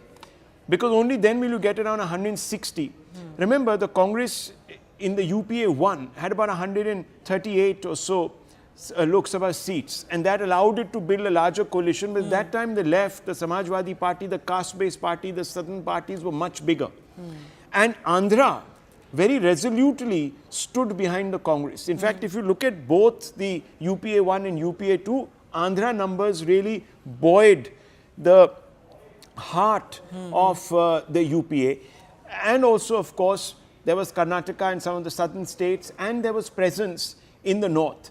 Today, that is not the case. The Congress no longer has pan-national appeal. In certain areas of the country, its offices have shut down. It doesn't even have a cadre. So, fundamentally speaking, the voter is obviously looking at the NDA, especially the fulcrum of it, which is the BJP led by Mr. Modi, as that one large tent to which it can ascribe to. And the BJP has made huge, we are talking about ration. Don't forget the role of Ram. Ram and ration together have built this huge rainbow coalition of castes and creeds which feed into the BJP. The other parties have not been able to transcend geography. They have not been able to transcend their localized support structure. Look at TMC, for example. The TMC thought that, look, it could become the alternative pole. It decided to go national. It started contesting elections in Goa, in other states. And what happened? It ended in disaster for, in fact, even in the Northeast, the TMC could not grow out of Bengal. So you have limitations there. And that's fundamentally where these elections are becoming more interesting. So at the state level, people trust their state satrap, whether it's Naveen Patnaik or it's Mamta Banerjee or it's YSRCP's Jagan or till very recently KCR or even the Congress in even Telangana. Vijayan, the left in Absolutely, Kerala. Pinarayi Vijayan and several other of these state satraps. But at the national level, I think that's what I'm saying. At the national level, as you said, you need to be a bigger tent of ideas that is viable and palatable to the larger, demography of India. So, for example, if the DMK is going to make statements like the ones it made, obviously you're not going to have a big tent which is going to work for the Congress in North. You're talking about how the Congress has declined in the North. We need to look at the reasons why it has declined, right? Some of its shyness in kind of moving back to center, then the extra left, the ultra left that it kind of moved to, I feel it's the reason why it's unacceptable today when an alternative like the BJP is available in north of India. You're not going to be successful if you're going to continue to deride the religiosity of people. It's a good point. But remember, the Congress began to ossify. So if you go back into the past, about 30 years, there was a brilliant analysis done by Rajni Kothari who talked about how the Congress was no longer a democratic party. It wasn't giving space to a large number of satraps who wanted to grow organically within the ranks and aspire to greater glory within the Congress system. So they started breaking away. So you had many people who peeled away from the Congress. And obviously also there were other ideologies that had begun to compete. And there were social justice movements that had begun to compete at the time when the Congress had reached its peak in the 70s. So you had the Lohiyites, for example, that were breaking away. You had the South parties that were actually challenging the Congress Gandhi family for leadership. And there was a whole syndicate that emerged. So there were a large number of reasons why the Congress began to sort of fray at the edges. And today, of course, it has begun to even fray, some would say, my point at the is center. that it was still till recently in power, right? As the pole party in center, it still had a presence in mostly a pan-national presence. In the last 10 years, it hasn't been able to recover. Why have you not been able to recover? That's because the BJP has stepped in. And the BJP has the leadership. It has been able to pull in different castes. It has been able to pull in also, of course, leaders, galvanize its own cadres to produce more leaders around which the party is today being built. Today you have, of course, Yogi Adityanath, who's sitting right behind the Prime Minister. You have in the Northeast, Himanta Biswa Sarma. You have in Madhya Pradesh, two other leaders who are today potential contenders for the crown of Madhya Pradesh. You have a third individual who has been picked out of the blue to become Chief Minister. You have in Rajasthan a whole set of new leaders coming in who were not known before the last assembly election. You have today in Maharashtra a whole bunch of new people who are coalescing around the Bharatiya Janata Party. Who knows whether they will remain outsiders or they will merge into the party. And that is also creating its own flux within the BJP. As you see Yogi Adityanath sitting there, you see other state leaders coming up, you have lateral entrants coming through. A large number of those who have been part of the BJP ecosystem are also kind of resenting these sort of lateral entries. So, there are dynamics, but at this moment, it's all holding together because the linchpin is the Prime Minister. Absolutely. He's obviously the one, a generational leader for them, and actually his popularity supersedes the BJP's popularity in many parts of the country.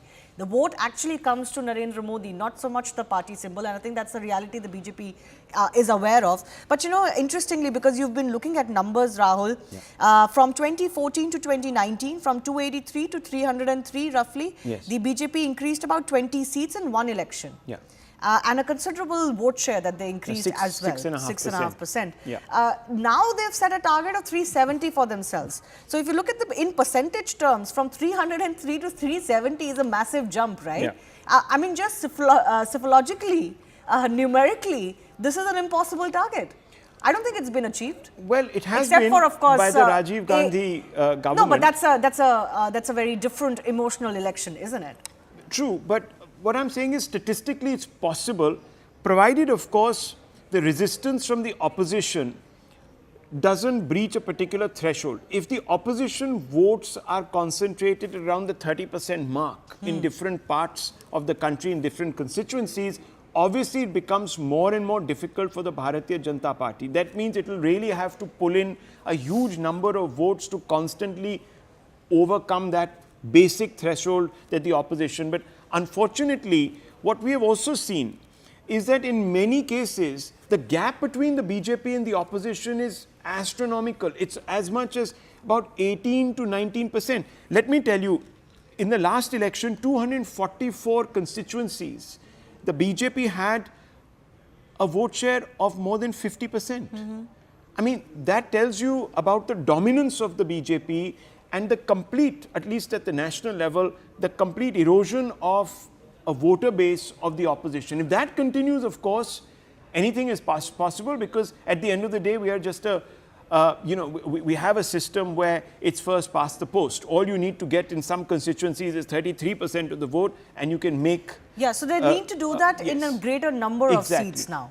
And that's that the is challenge. a test. I'm wondering if, just numerically, that high a percentage increase has happened in one election cycle, both in terms of vote share and in terms of seat share, because 303 is already 55%. Almost 56% of the parliamentary seats. So if you were to get to 370, that would be a much, much higher percentage. And I'm wondering whether you can do that kind of a swing, which the BJP itself has kind of put a target on itself. Nobody else has put it on their head.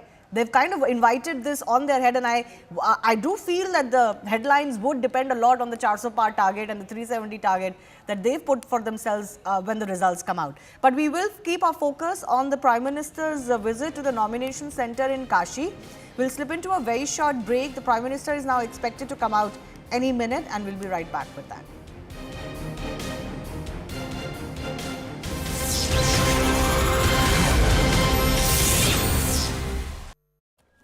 From here in this cruise ship, after he boards this cruise ship, takes a tour of the Ganga, then go to the Kal Bhairav temple.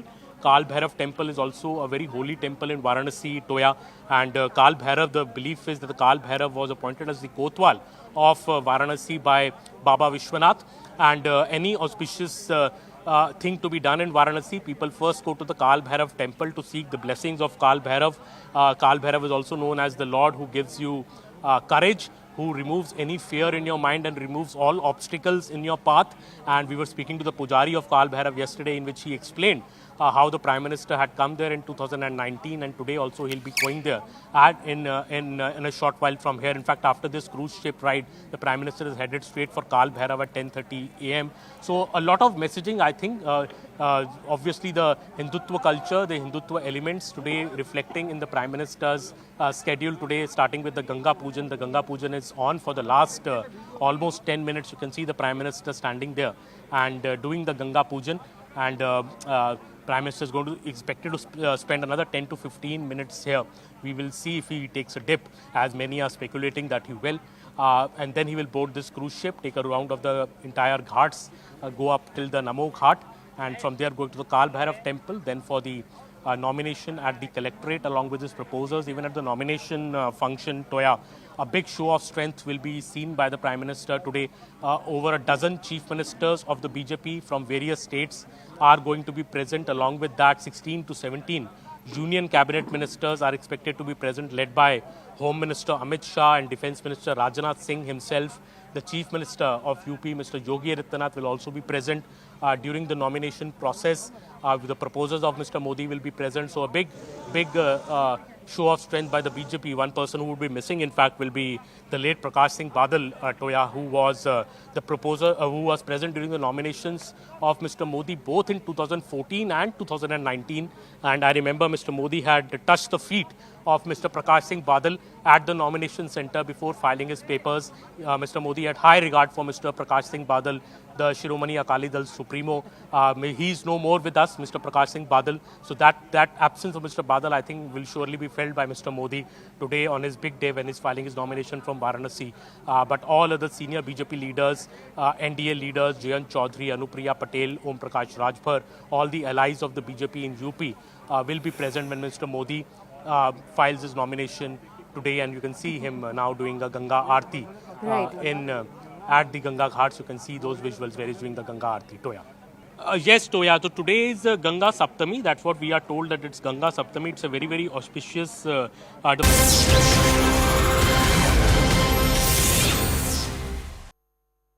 In In a battle of alliances, will personal equations spoil chances? Join me, Smita Prakash, for the most dynamic and distinct coverage, unrivaled political punditry, and the sharpest election analysis. Elections is equal to CNN News 18.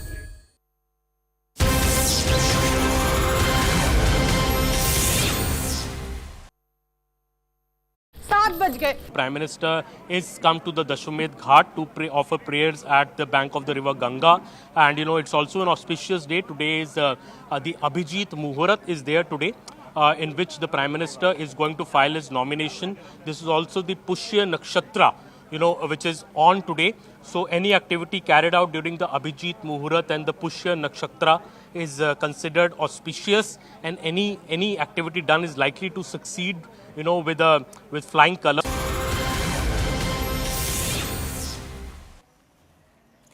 On your screens right now, you can see as the Prime Minister accompanied on his left and right by an entire bastion of leaders. These are chief ministers and leaders of the alliance, the NDA alliance of the BJP. They're all walking out of the nomination center. Let's go over to, just look at that show of strength, as you can see left to right. JP Nadda, Eknath Shinde. Let's just go over to our colleague Siddhant. Siddhant's at the location of the nomination center. He's been bringing us coverage. Siddhant, we're watching on our screens right now the Prime Minister leaving the center after filing his nomination. Just bring us more context.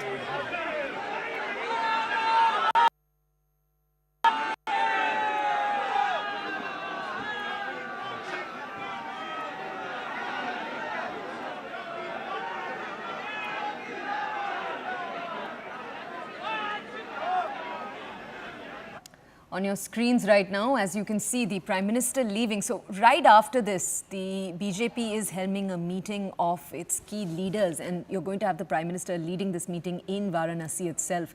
But visuals we're watching right now are of the Prime Minister walking out of the nomination center. Remember, the Varanasi seat will go to polls in the 7th and last phase of the Lok Sabha elections on June 1st. Let's just go over to our colleague Aman, who's been covering this entire process right from early in the morning when the Prime Minister started his day by offering prayers at a ghat in the constituency, followed by which he visited the Kal Bhairav temple just moments ago when he filed the nomination, accompanied by chief ministers of the BJP from across the country, apart from several NDA alliance leaders. Let's just go to our colleague Aman, who's with us right now. Aman, next up on the agenda, that key BJP meeting. Just tell us more.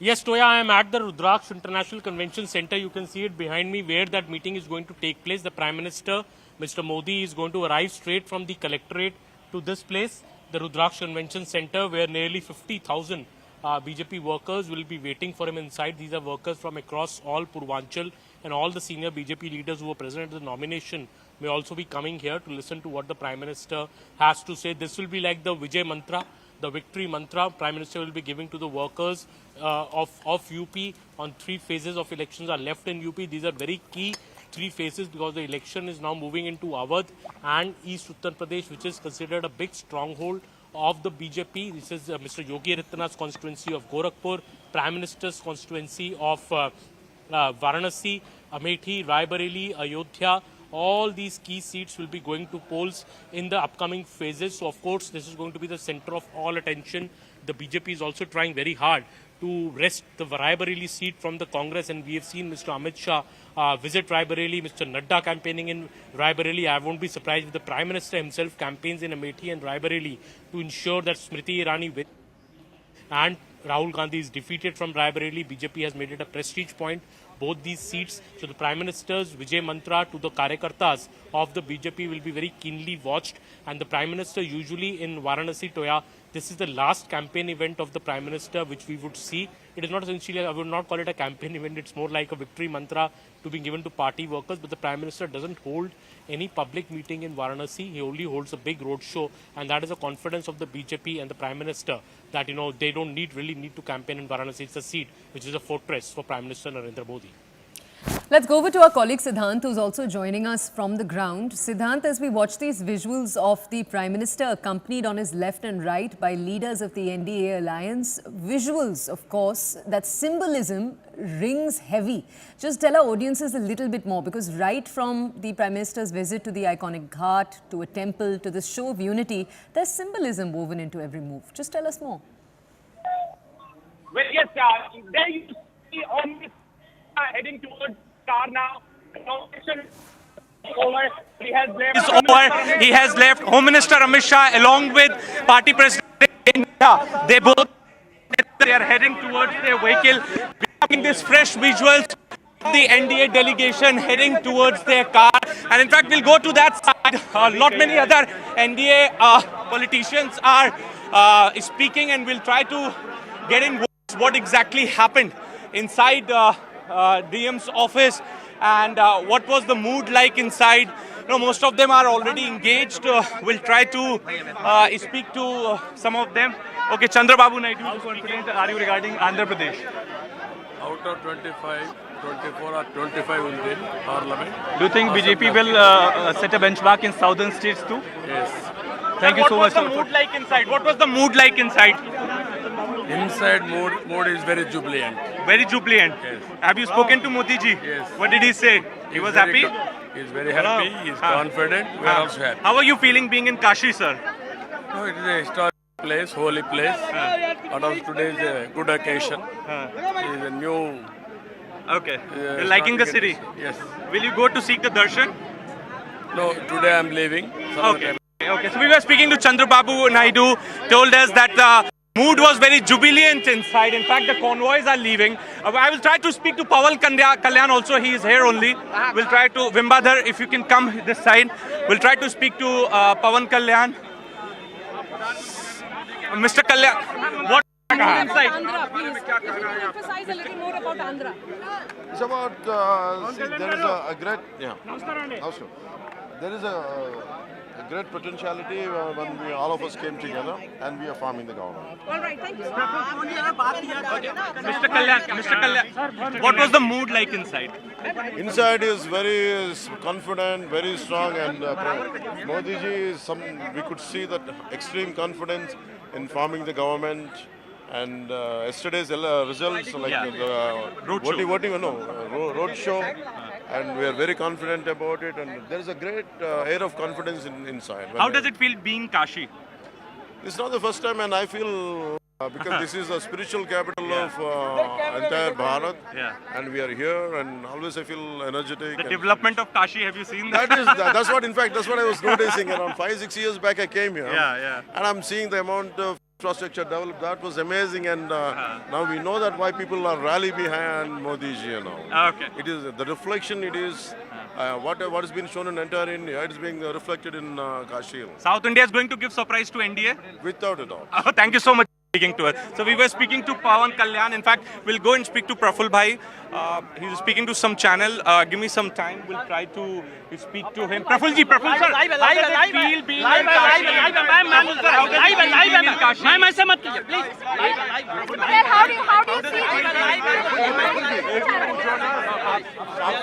Okay. There's a lot of rush. Lot many media people are here trying to get it. Sir, how does it feel? प्रधानमंत्री के nomination में आज आप शामिल हुए, क्या कहना चाहेंगे? प्रधानमंत्री जी का आज यहाँ पर अभूतपूर्व उत्साह के साथ पूरे एनडीए के सभी पार्टनर्स ने मिलकर उनका यहाँ नामांकन पर्चा आज भरा है। ये एक शानदार विजय की ओर ये कदम एक और है, और प्रधानमंत्री जी तो खैर बड़े बाखूबी के साथ जीतने ही वाले हैं, लेकिन पूरे देश में भी तमिलनाडु, कश्मीर से कन्याकुमारी आपको एक ही माहौल दिख रहा है, पूरा देश मोदी में है।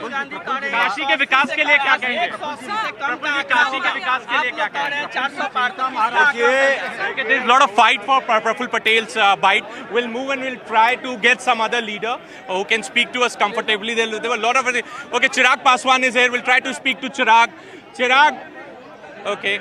He's speaking to our network channel only. So all these NDA people, they have really enjoyed coming to Kashi. They're talking about the development of Kashi. Pawan Kalyan, in fact, mentioned that... We'll give you a second. Just bring us those bites. We'll come back to you the moment you have people. That's Chirag Paswan, of course. We'll just go over from the Lok Jan Shakti party in Bihar. He's there with the Prime Minister. He's one of several leaders who are right behind the Prime Minister on the right side of your screens, as you can see. Praful Patel from the NCP we just saw.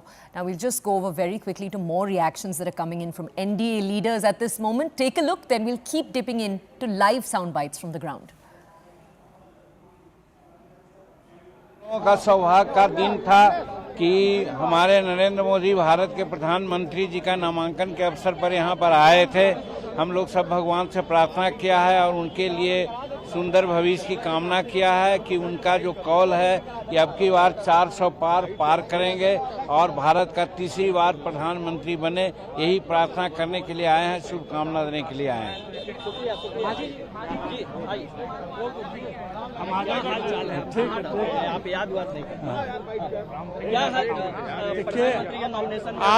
आज का दिन बहुत ही शुभ दिन है और पूरे देश के लिए, खास करके बनारस की धरती के लिए माननीय प्रधानमंत्री जी का आज नामांकन हुआ है। बहुत अधिक मतों से जीतेंगे और सबसे बड़ी बात यह है कि देश में तीसरी बार देश के प्रधानमंत्री के रूप में शपथ ग्रहण लेंगे।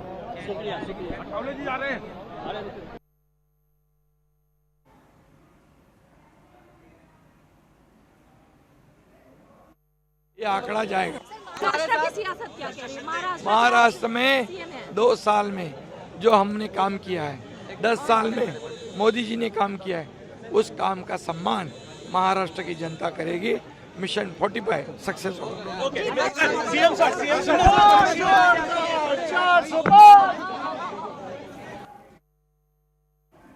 Okay, as you saw over there, the Prime Minister flanked on his left and right by different leaders from the NDA. In the last few moments, we've taken you through reactions from key leaders in Andhra Pradesh. That was the Telugu Desam Party's former Chief Minister of Andhra Pradesh, as we just heard Chandrababu Naidu. After that, we heard Pawan Kalyan from the Janasena Party. And right now, right after that, we've heard... 400 पार का आंकड़ा पार करेंगे। एकनाथ शिंदे कितनी सीटें झोली में डालेंगे मोदी जी? हमारे महाराष्ट्र में जो 2 साल में हमारी महायुति ने किया हुआ काम, 10 साल में मोदी जी ने किया हुआ काम, ये डबल इंजन की सरकार का काम, इस काम को महाराष्ट्र की जनता तवज्जो देगी और मिशन 45 सक्सेस होगा।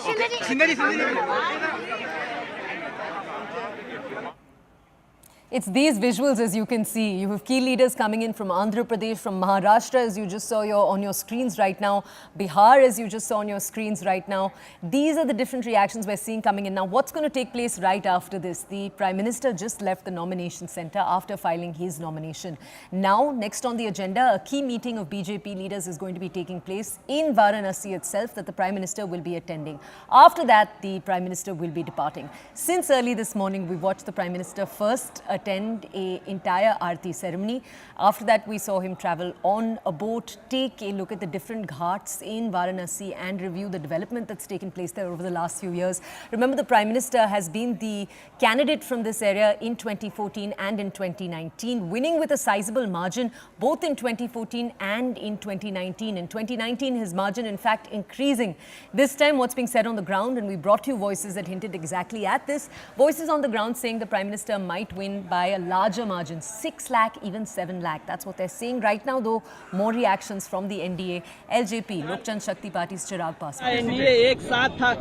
हम लोग की ताकत ही हम लोग की एकजुटता है और आज प्रधानमंत्री जी के समर्थन में पूरा एनडीए एक साथ उनके नामांकन में शरीक हुआ है और यही एकजुटता ही हम लोगों के लक्ष्य तक हम लोग को लेकर जाएगी और उम्मीद ही नहीं, पूरा विश्वास है कि जो 400 पार का प्रधानमंत्री जी के द्वारा दिया गया हम लोग का लक्ष्य सरलता से पार करेंगे। हर राज्य में जिस तरीके से एनडीए गठबंधन एक साथ हम लोग प्रचार कर रहे हैं, वहीं दूसरी तरफ विपक्ष है जो बटा हुआ दिखाई दे रहा है। वायनाड में आप देख लीजिए जिस तरीके से राहुल जी के खिलाफ ही उनके घटक दल के नेता उतरे हुए हैं। आम आदमी पार्टी दिल्ली में साथ दे रही है, पंजाब में विपक्ष में है, तो ये बटा हुआ विपक्ष वहीं एनडीए की एकता। लेकिन एक तरफ कांग्रेस पार्टी कह रही है कि 180 से ज्यादा का आंकड़ा पार नहीं होगा, आप लोग का नारा है 400 पार। विपक्ष तो बड़े बड़े आंकड़े इसी तरीके के अपने पक्ष में भी 14 में भी देती आई थी, 19 में भी देती आई थी।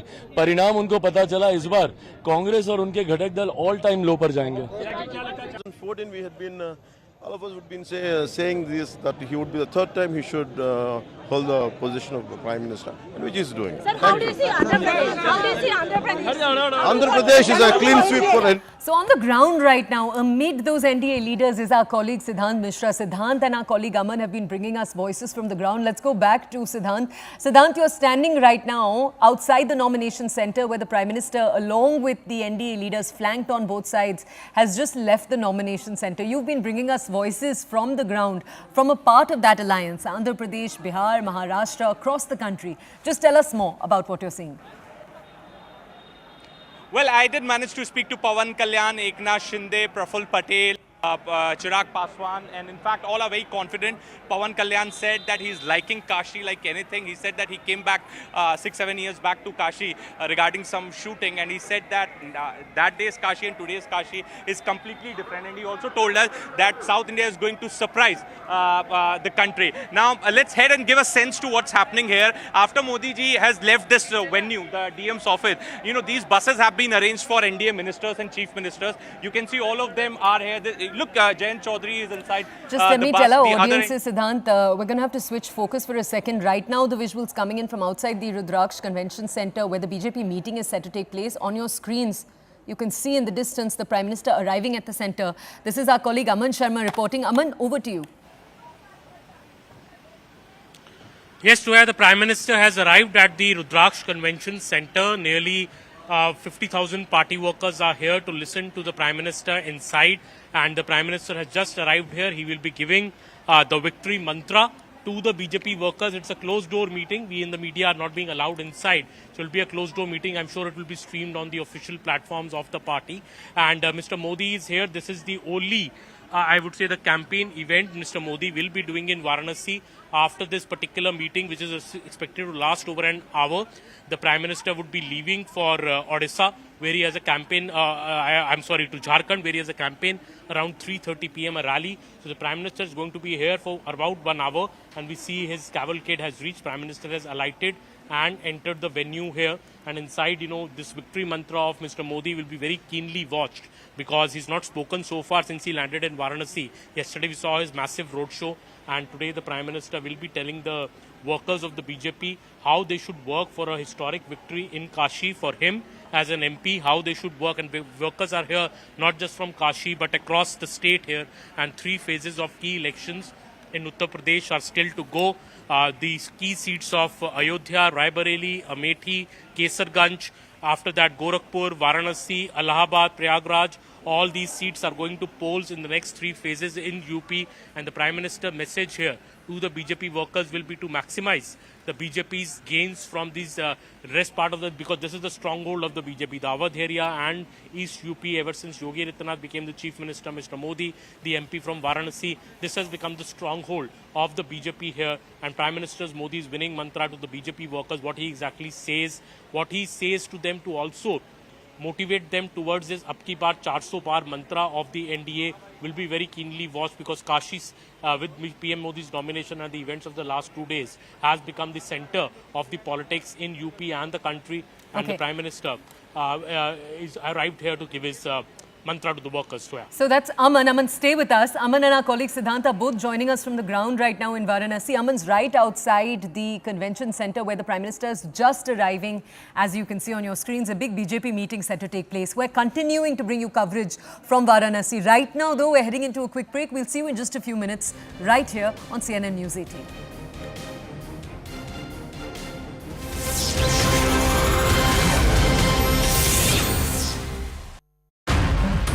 Been carefully chosen this particular date for Prime Minister's nomination. Today is the last date to file the nominations for the last phase of the elections. So today is the 14th, and the Prime Minister has chosen this auspicious day, which is in conjunction with the Hindu Panchang and the alignment of the stars and the grahas, in which the Prime Minister has chosen to come here. And also the date which was chosen this time was by Professor Ganeshwar Shastri, who's a popular astrologer. You know, he is also tipped to be one of the proposers for Mr. Narendra Modi's nomination today, when he later goes to the collectorate to file his nomination in an hour's time. And Ganeshwar Shastri is also somebody who had fixed the auspicious time for the Pran Pratishthan of the Ram Temple in Ayodhya on the 22nd of January at 11:45 a.m. The time that was fixed by Professor Ganeshwar Shastri. He is a resident of Kashi, and he is expected to be one of the people who will be one of the proposers of Mr. Modi. What I'm hearing is that the caste balance among the proposers has also been ensured by the BJP to send a wider message. So an OBC leader, a Brahmin leader and a Dalit leader are expected to be among the proposers. We are hearing about Sanjay Sonkar being the other proposer. Also Bheja Patel is expected to be the one more proposer. So Ganeshwar Shastri, Bajnath Patel and Sanjay Sonkar are tipped to be the three proposers in PM Modi's nomination. This is also a very carefully crafted exercise on who will be the proposers for Mr. Modi, because a wider message is always sent by the BJP through this exercise. And the auspicious day also will lead to Prime Minister from here in this cruise ship, after he boards this cruise ship, takes a tour of the Ganga, then go to the Kal Bhairav temple. Kal Bhairav temple is also a very holy temple in Varanasi, Toya. And Kal Bhairav, the belief is that the Kal Bhairav was appointed as the Kotwal of Varanasi by Baba Vishwanath. And any auspicious thing to be done in Varanasi, people first go to the Kal Bhairav temple to seek the blessings of Kal Bhairav. Kal Bhairav is also known as the Lord who gives you courage, who removes any fear in your mind and removes all obstacles in your path. And we were speaking to the Pujari of Kal Bhairav yesterday, in which he explained how the Prime Minister had come there in 2019, and today also he'll be going there in a short while from here. In fact, after this cruise ship ride, the Prime Minister is headed straight for Kal Bhairav at 10:30 a.m. So a lot of messaging, I think. Obviously, the Hindutva culture, the Hindutva elements today reflecting in the Prime Minister's schedule today, starting with the Ganga Pujan. The Ganga Pujan is on for the last almost 10 minutes. You can see the Prime Minister standing there and doing the Ganga Pujan. And Prime Minister is going to expected to spend another 10 to 15 minutes here. We will see if he takes a dip, as many are speculating that he will. And then he will board this cruise ship, take a round of the entire ghats, go up till the Namo Ghat, and from there go to the Kal Bhairav temple, then for the nomination at the collectorate along with his proposers, even at the nomination function.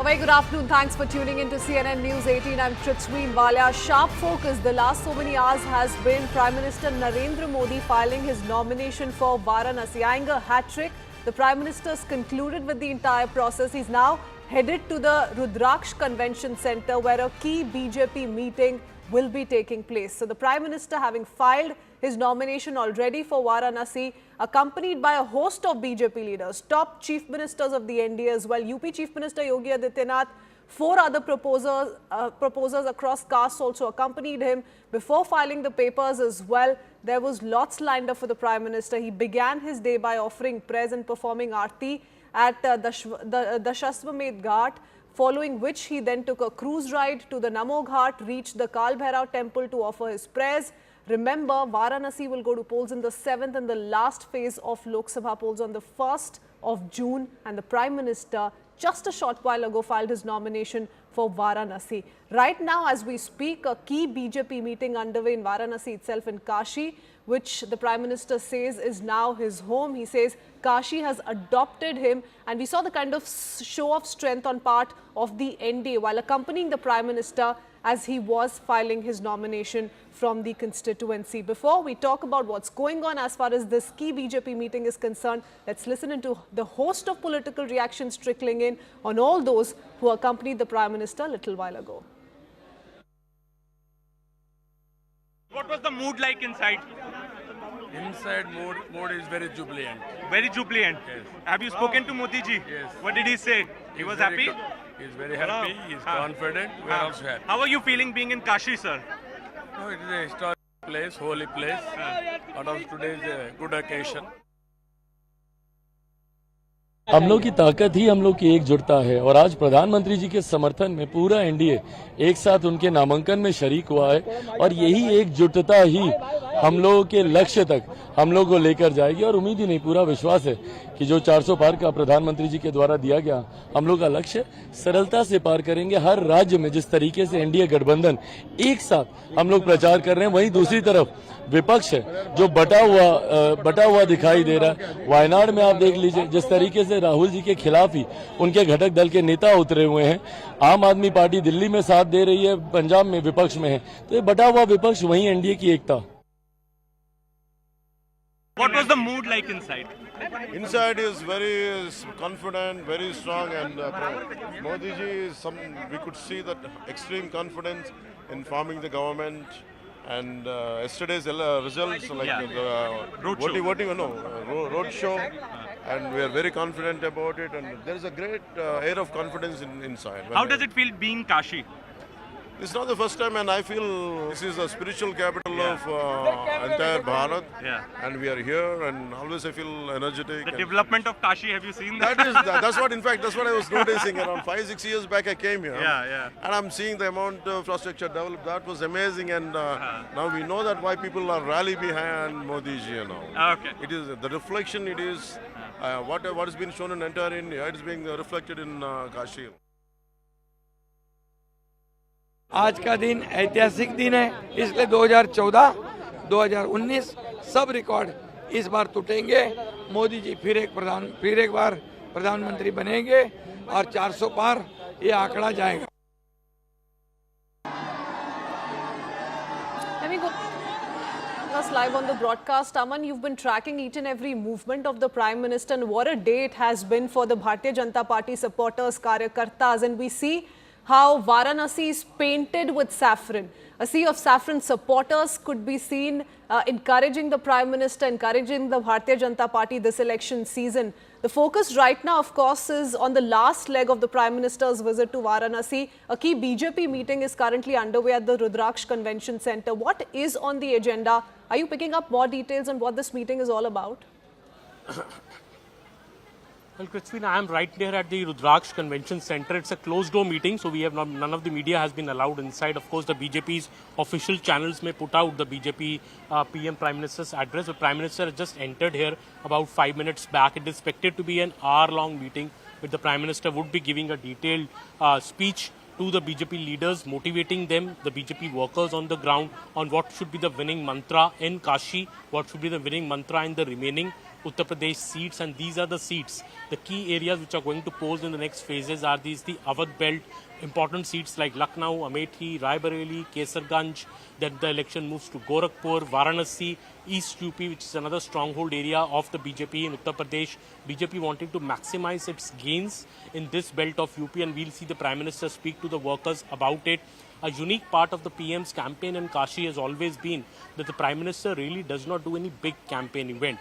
He does one road show, and today we are seeing this closed-door meeting with BJP workers. Last time I remember in 2019, the Prime Minister had done an open public meeting with BJP workers. This time it's a closed public meeting. But Prime Minister, even in that meeting, I remember in 2019, was basically giving the winning mantra to the BJP workers that, look, this is the way we are going to fight the election. We are going to fight the election on our governance record.